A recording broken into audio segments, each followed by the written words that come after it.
hadith of the Prophet ﷺ mentioned that the last man, the last person to enter Jannah will be a person who will be in Jahannam.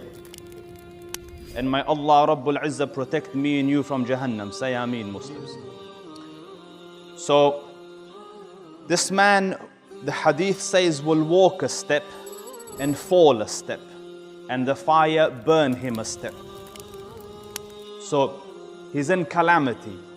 You know, every step he takes, he falls on his face, and the gush of the fire comes and he screams in agony.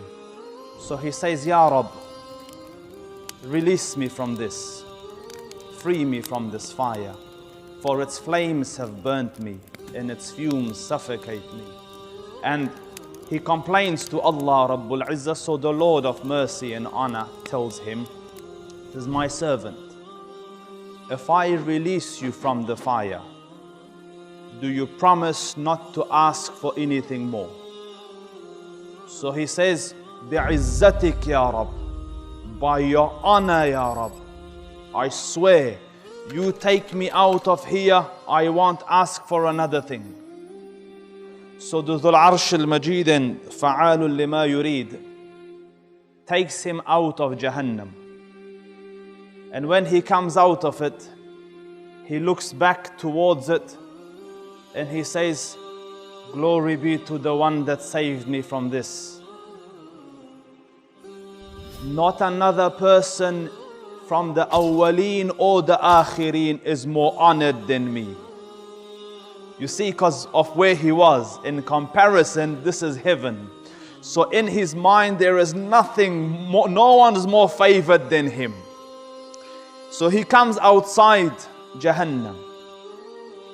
And then Allah Rabbul Izzah orders for a tree to come out in front of him and for a spring of water.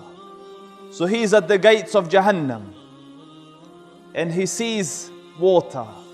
And understand, there's no water in Jahannam. May Allah save me and you from Jahannam. So when he sees water, he longs for it. But he's promised that he can't ask for anything more. So, and one of the hadiths says, "Ya Rabb, Ya Rabb, oh Allah, not wanting to ask, but at the same time it's too tempting." So then he says, "Ya Rabb, take me close to that tree and that water, so that I might sit under its shade and drink from its water." So Allah Rabbul Izzah says, "Ya ibn Adam, ma aghdarak." O son of Adam, how would you break your word? Didn't you promise me that you wouldn't ask for anything anymore? So the hadith says Allah Rabbul Izzah excuses him because he's been shown something that he has no patience towards. There's no way he could hold back. Allah Rabbul Izzah knows. So when he goes under the tree and drinks from its water and enjoys its shade, another tree bigger and better comes out in front of him near the gates of Jannah, and the stream is running alongside it. So he looks at it, and in the hadith, "Ya Rabb, Ya Rabb, oh Allah, oh Allah." And then, "Take me to it, Ya Rabb, closer to that tree." So Allah Rabbul Izzah says, "O son of Adam, how you break your word? Didn't you promise?" And every time, it's not an ordinary, it says, "Bi'izzatik, by your honor, Ya Rabb, I won't ask for anything more." So he says, "Take me there, Ya Rabb, I swear I won't. Bi'izzatik, by your honor, I won't ask for anything more." So Allah Rabbul Izzah takes him to that tree. It is by the gates of Jannah. Now, my young friends, he's so close to paradise, so close to Jannah, that the hadith states, فَيَسْمُوا أَصْوَاتَ أَهْلِ الْجَنَّةِ, that he will be able to literally hear the people of Jannah inside Jannah rejoicing inside the Jannah. He will be able to hear the sounds of his friend Abdullah and Abdurrahman that he used to hang around with, the ones that used to invite him for prayer and he never came. They're already in paradise, they're rejoicing. He can hear them inside paradise. He can hear them happy and rejoicing. He'll be able to hear the sweet voices of the huri'eens of Jannah singing for their husbands. And when he hears this, his heart will melt. He will forget all the qasams, he will forget all the promises, and again he will turn to the Lord of the Arsh and Kursi. He will turn to the Almighty Allah, the most merciful and the most kind, and he'll say, "O Allah, udkhulniha, allow me to enter your paradise." Allah subhanahu wa ta'ala will turn to him and say, "Ma yasrini mink, O Ibn Adam, you con man, when are all this questioning and begging going to come to an end? Ayurdika nu'tiyaka dunya wa mithla maha. Will you be happy if I give you a place inside paradise twice bigger than the dunya that you came from?" This guy will not know what has hit him. He will be thinking, Allah's playing about with me. And he'll turn around and say to the Almighty Allah, the Lord of the Arsh and Kursi, "Atastahzi'u minni wa anta rabbul alameen?" Oh Allah, you're joking with me? Allah, am I the joke? Yet you are the Lord of the heavens and the earth. You are the Lord of the Arsh and Kursi. You are the Lord of the entire universe, and you're joking with this weak servant of yours that you're going to give me really a place in paradise twice bigger than the dunya that I came from? Sayyidina Abdullah bin Mas'ud radiyallahu ta'ala anhu began to laugh.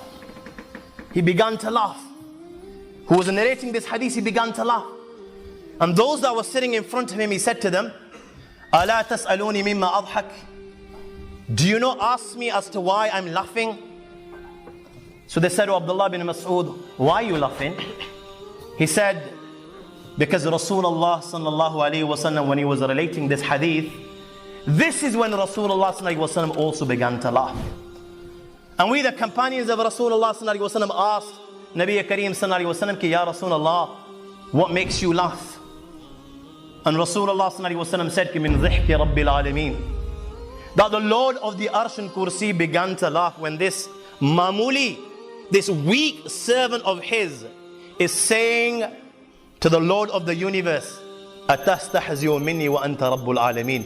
Another hadith which Imam Muslim has recorded in his Sahih. When Allah subhanahu wa ta'ala will tell him to go into paradise, he'll go to paradise, فَيُخَيِّلْ إِلَيْهِ أَنَّهَا مَلْأَةٌ. When he goes, he look inside paradise, and he'll think he's full.